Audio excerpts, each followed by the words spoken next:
We're going to have a blast from the past. Today we're going to talk about Rockford Christian School and the design charrette that I did live with the school staff, the team, the builder, the landscape architect, and many of the stakeholders. Now that is a task that I wouldn't say is something everyone should try, but I had a blast.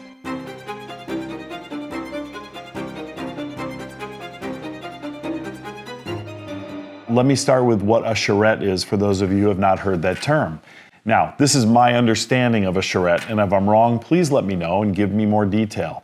But I was told that a charrette was a cart in France. And in architecture school, the professor would take that cart through the aisles of the class and said, "Your project is now due." And he's wheeling down the aisle, and you're putting your sketches wildly in his cart with your name on it for his approval.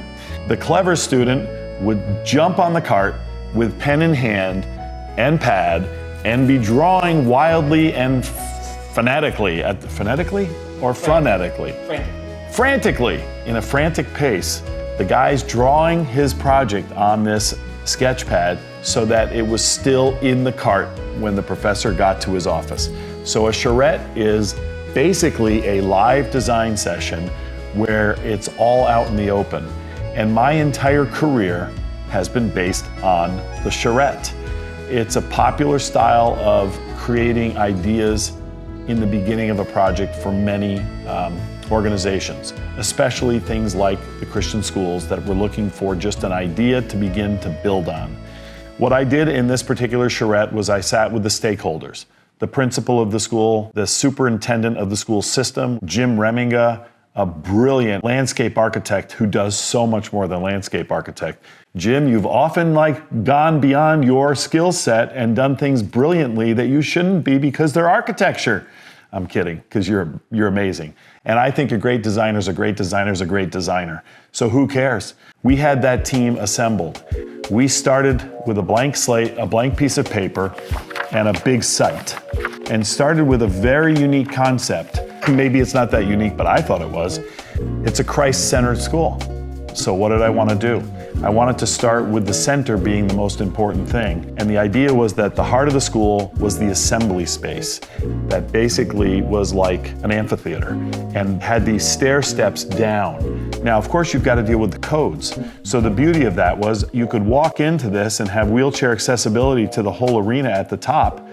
And then the kids could work their way down, and it certainly could have ramps and steps for me. And I loved the fact that it had this large vaulted ceiling with glass coming from above, because I did feel it was almost a sense of worship. The next thing I did in this concept, I made the hallways exceptionally wide. And the idea was for community. They had areas that they could have gathering spots, kind of this wide hall, open rafters, just trying to make it feel very different than any school you've ever been in.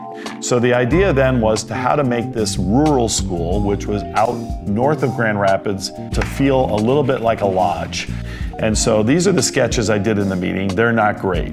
It had the beacon on the hill, Christ's light, beaconing to the neighbors. This is kind of how the school began to look. Now there were probably 20 to 25 people there, but I am not leading by dictation. I am leading by communication. I tried to get completely engaged in what the audience, what the client, and what the different people that were in the room wanted. I'm listening to Mike, who's the builder, who's talking about the efficiency of stacking structure. I'm thinking, what does the person who's the superintendent thinking about the idea of this wide hall, which had a lot of dialogue. And that's why these insets happen, so that the classrooms aren't necessarily bothered by the assembly in the hall, because the doors don't open directly to the hall, they open to a little niche. And this seemed a little extravagant even to everyone in the meeting. But it resonated with people when they said, look, we want a beacon on the hill. We are looking to bring a whole new community to a Christian school that didn't exist. All those things are true. And yes, a charrette is absolutely a dialogue and a consensus building time. Like I've said before, I don't jump out of planes, although I probably would. I don't water ski anymore because I pulled my hamstring the last time I tried. But I do love the adrenaline of being put on the spot, having no idea what I'm going to do or say or draw, and have you tell me what you want and then start to create. It is an absolute high for me. And when I hit it and I see people nodding and getting excited and getting passionate, I get so pumped.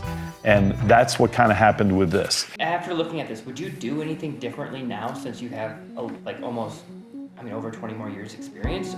That's a very interesting question. I actually find this quite timeless. I still think generally I would have done what I drew here. I don't even really talk about the fact that the building is in the form of a cross.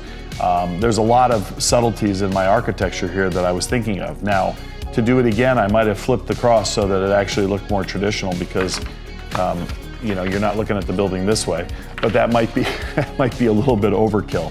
It has to function. It has to feel great for dropping off. It's a lot about how many the folks line up because they didn't have busing necessarily to start. So we were talking about, look, there's going to be a line of parents coming off Belding Road, which is busy, and I wanted to give them a long and winding road as if the Beatles were right in your backyard. Seen that road before. And bring them up and in and the circle and get them out of here again without causing a traffic jam. Now, you'd say if I had flipped it the other way, when cars came out here, they wouldn't have to cross traffic. That's the only thing I see that might be an issue today, that everybody coming out of that porte cochere has to cross the traffic to get back. But I have a feeling parents are going to give space to that spot because they're still in line to drop their children off. So no, I don't see a whole lot of things that I would do very differently. I might have added a little bit more detail, but then again, detail's expensive. So no, I actually like what we drew back then, and I think the school is still relevant today. Thanks for watching VisBean Architects. Please leave a comment, leave a like, do a share. If you like something, please let us know. If you'd like to see something, let us know. And just really great to have you here at VisBean Architects. Good day.